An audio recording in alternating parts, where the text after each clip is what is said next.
What's up, everyone? I thought I'd do another nightly divination reading. Um, I'm going to be doing the I-Ching again, but I'm going to stick with the Liu Bo method with the sticks, like Aleister Crowley did with the sticks, and how they originally did it back in the day when it was used as a board game for strategy. Um,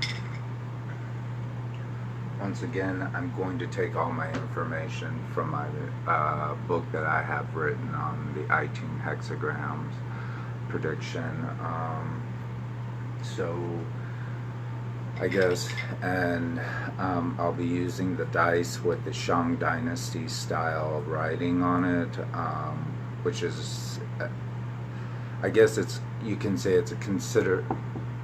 it's either an evolved language that has evolved into Chinese, more or less, but it's kind of like a dead language too. But it's like a Neolithic language, I believe. So, I think so, yeah. But anyways, we'll get started and see what happens. All right. All right.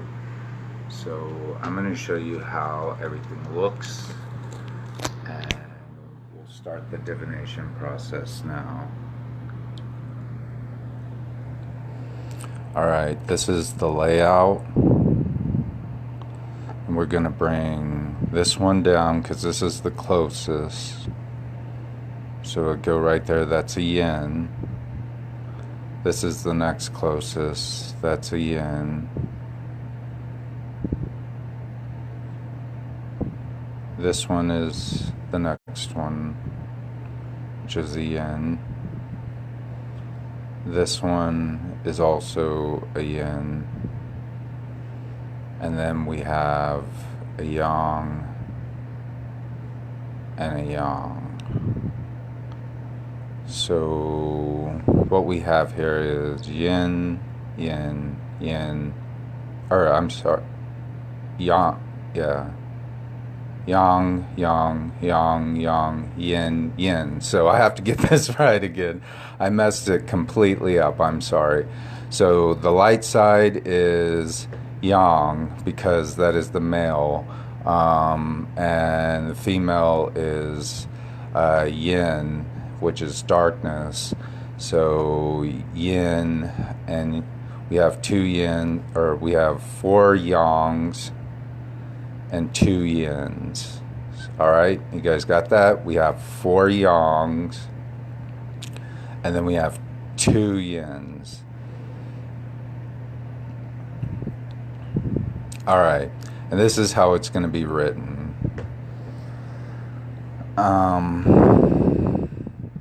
Sorry, this tablet's kind of dirty looking. I tried to clean it, but I can't find a specific type of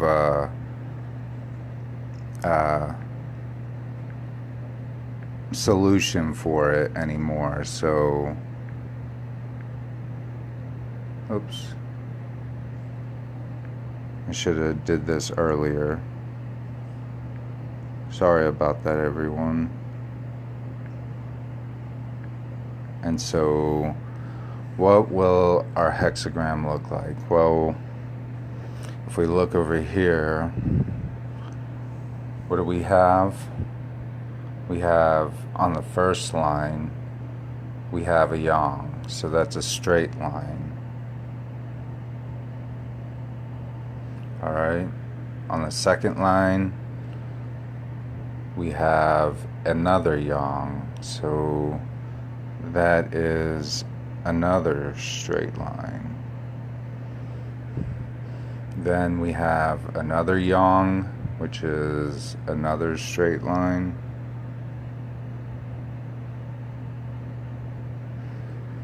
Then we have another yang, which is another straight line.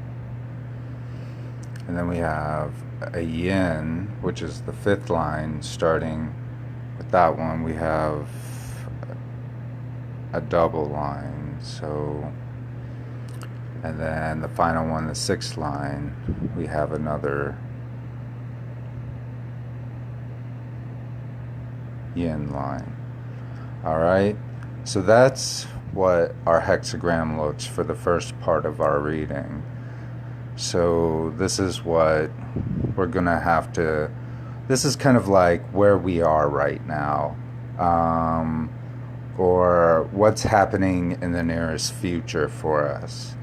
And now we'll have to convert it over to, you know, what is it going to change into? What is the result, the outcome? So now that we have this as our reference, once again, and that being the hexagram, we have to continue on to the dice reading. So I will move these out of the way. All right. And now I'll go over the dice for you once again. First, we have a 0, okay? And the 0 is a yin number. It's feminine. And then we have a number 1. I'll try to get that focus. You have a number 1, which is a male number. And then we have a number 2. See if I can get that to focus, which is a female number. A number 3, which is a male number. A number 4, which is also a female number. A number 5, which is a male number. So it goes even, odd, even, odd, even, odd. And then number 6 being the even, odd, or even number, the female number. So anyways, we'll roll this dice and see where it lands. Okay, we have a 6, which is an even number. Okay. Let me try to get that to focus.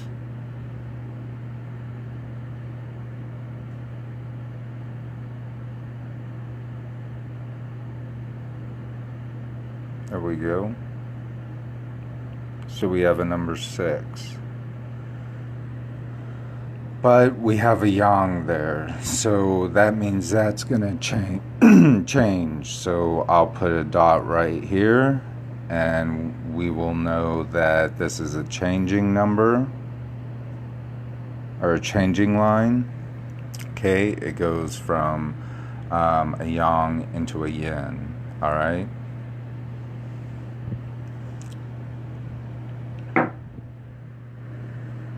We have a 1, so that is a odd number, so that line will stay the same, so that does not change.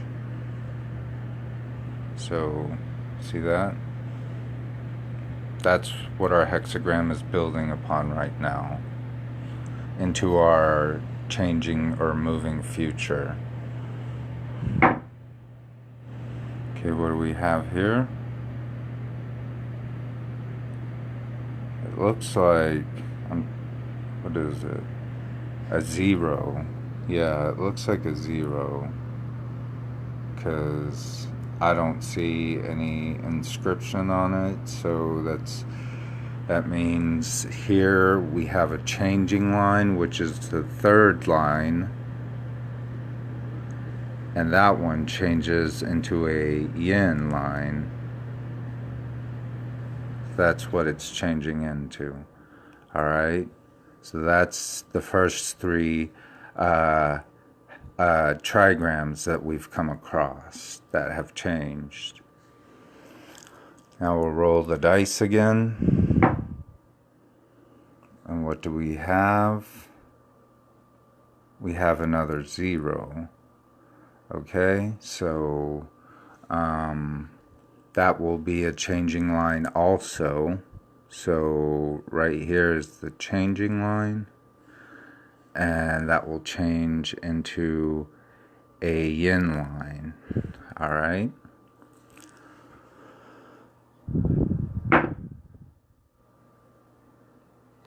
Now what do we have here?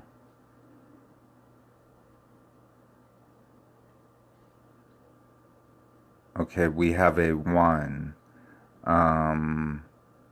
We have just 1, and that is a yang. So when we look over here, number 5 being the next line that we have to do, that's a changing line. So that will be like that. So it's changing into this fortune right now. And then the final roll, we'll see what happens. What do we have here? We have a 2. So, we have a 2. And that will be, let's see, up here. So the 2 is a yin, which is an even line, so that does not change. That stays the same, because last time we got an odd number. So let's see, yeah, 2. So 2, wait, yeah, 2 is a yin number, so a yin line, so this will stay the same. All right. Now when we look, we see that we have 4 changing lines. And the thing that we need to do is to decide which of this we need to consult, like, for a deeper meaning within our fortune reading. So what we need to do is consult the upper of the 2 non-moving lines, which is the very top line up here. So this is the one that we'll be consulting when looking at our fortune. So, all right. What I need to do is I need to memorize this so that I can look into the chart and see what number it is that we are working with. So we have 4. We have 4. So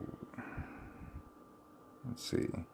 Our bottom lines are here. So starting over here, there's 3 solid trigrams, and then we have 2 yin, or a 1 solid line and 2 separated lines. So it's number 34.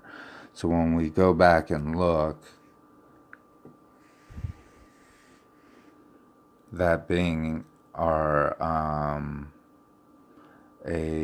our initial reading, we're going to look at number 34 in the chart right here. So we'll go to that.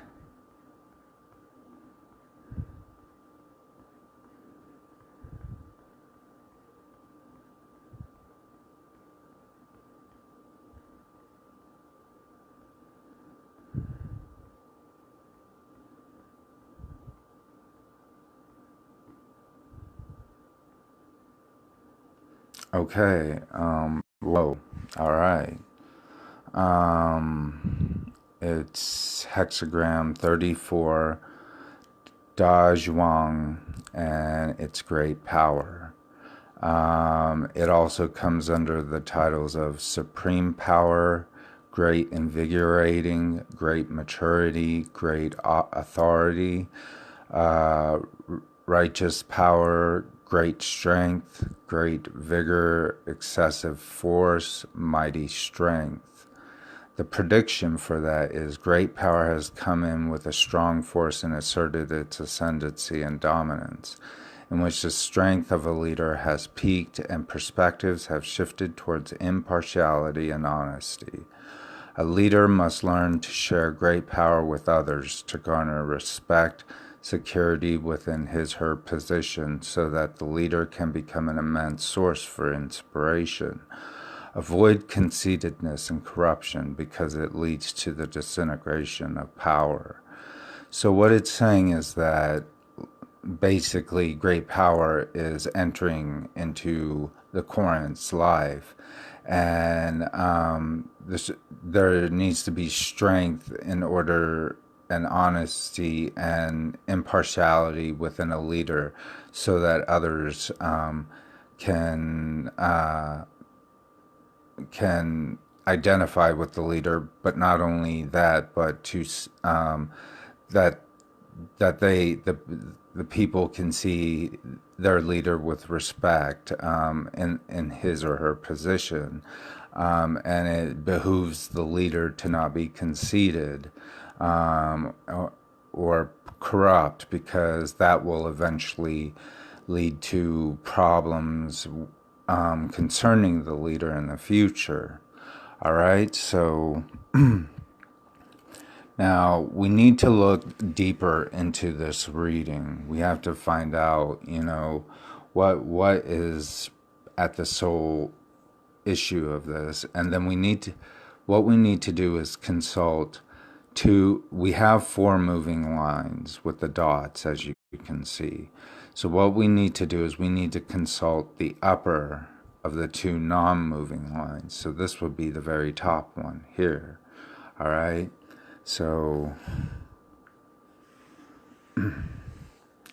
now the top line, as it says, number 6, top line, number 1, bottom line. All right. So this number 6 means what line it was. So we have to start. So, all right. The I-Ching begins from here as number 1. This is kind of confusing how it's set up, but it starts at number 1 here. That's the first line, the second line, the third line, the fourth line, the fifth line, and then the 6th line. It's just numbered that way so that, the layout is set up that way. But when you read it, the bottom line, number 1 would be the number 1 stick, so it would start out like this.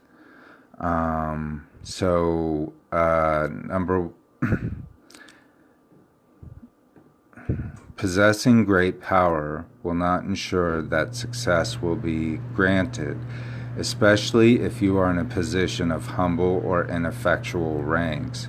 Forceful commanding for advancement and recognition will only produce misfortune. Instead, allow for a simple and steady progress towards achieving your goals. So, basically, great power or success may not be granted, and a lot of that has to do with the position of being in a humble and ineffectual position.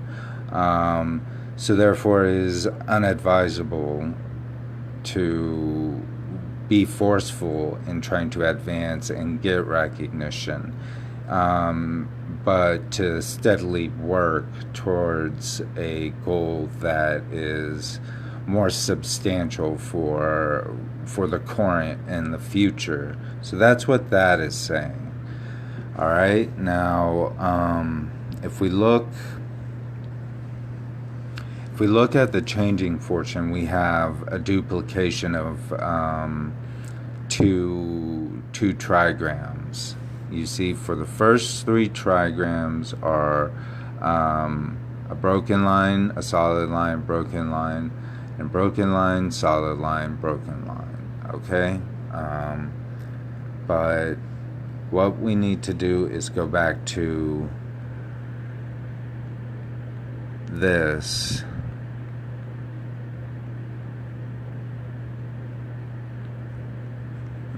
The text, or the chart.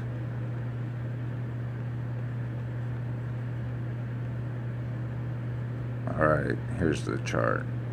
So we have a broken line right here. If we look right here, we have a broken line, solid line, broken line. And then if we go over here, we see up here we have a broken line, solid line, and broken line. And what did our fortune change into initially? A broken line, solid line, broken line, solid line, broken line.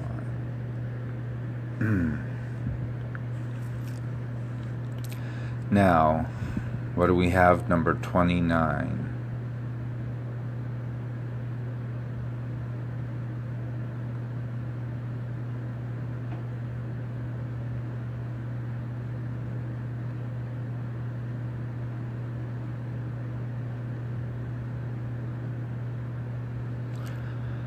Oh shit. Boy. I need a drink. Excuse me. Alright. So the fortune is turning into hexagram number 29, which is can. The title is danger, but we'll read and see what it has to say. It comes under the subtitles darkness, abyss, gorge, peril, pitfall, abysmal, crisis, risk, threat. The prediction for this hexagram is the ability to overcome and move beyond danger is a valuable asset in which you are capable of redirecting yourself from the threat of harm towards good fortune. Surviving peril and risk can sharpen your senses, strengthen your spirit, and stimulate the mind, so that when challenges do arise, you can prepare yourself for future events. Never foolishly entice danger. Instead, find courage, stability, and calm within the uncertainty. Alright, so let's reread that.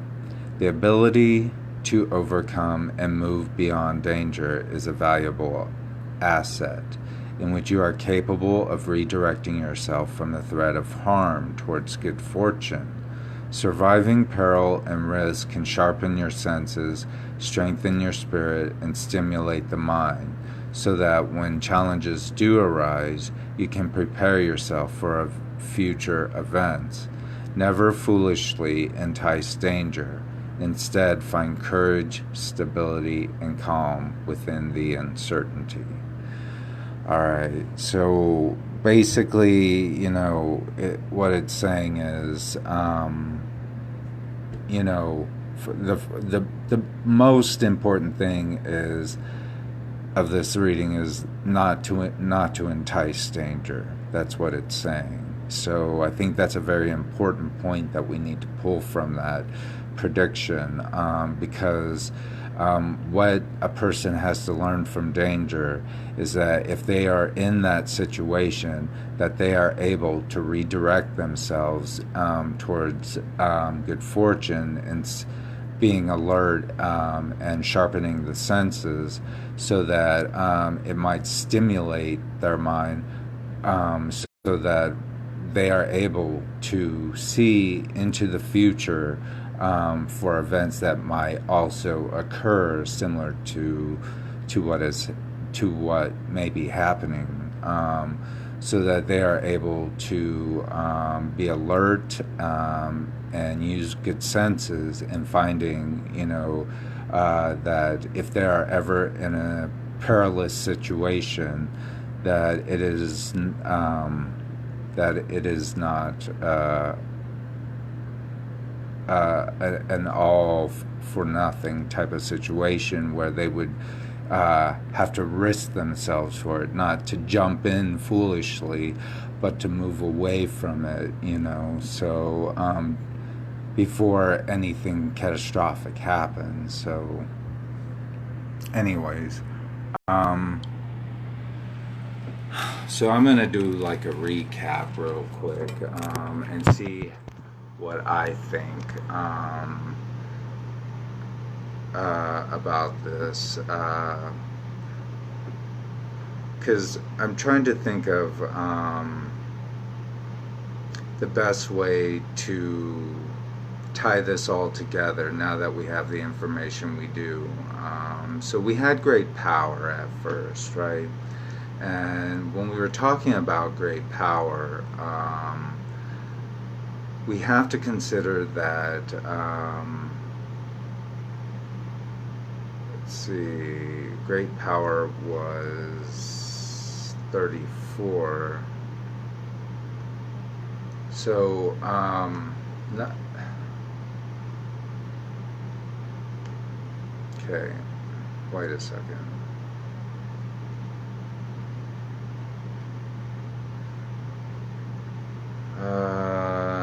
Here we go. So we have great power, and although it's asserting its ascendancy and dominance within the Corinth's life, there needs to be a leader who could also peak the perspective of the masses and make people really follow the leadership role of that person. But people need to also know where they're going. They have to have this common goal and objective, to see into the future as something that everyone can share, and like a common good or a common purpose for everyone.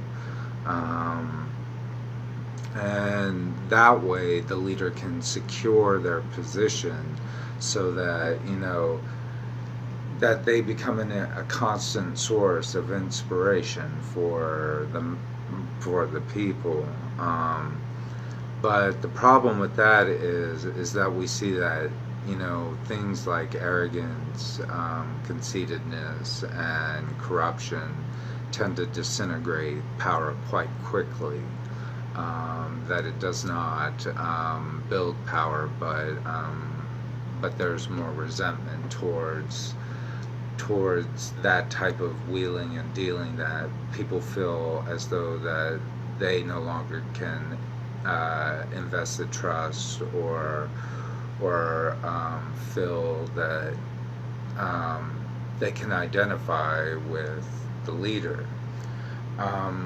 But when we moved into the moving line of the topic, we have to look at how a person could be placed into a great powerful position, and it will not ensure success in a position of being humble or ineffectual, or to even gain, any type of recognition or advancement, but more simply put, just to steadily and slowly build up, towards your goals and achievements.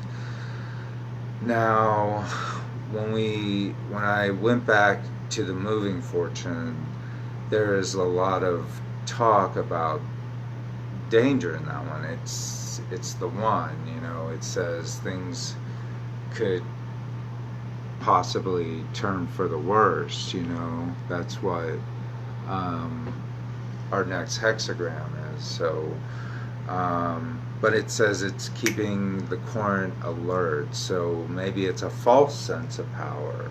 Instead, it's not something that is authentic. It might seem, but it's not really. So I think within this reading, the idea that, it's kind of like the emperor has no clothes type of power situation where, um, although the emperor believes that they are something great and special, in effect, they are not.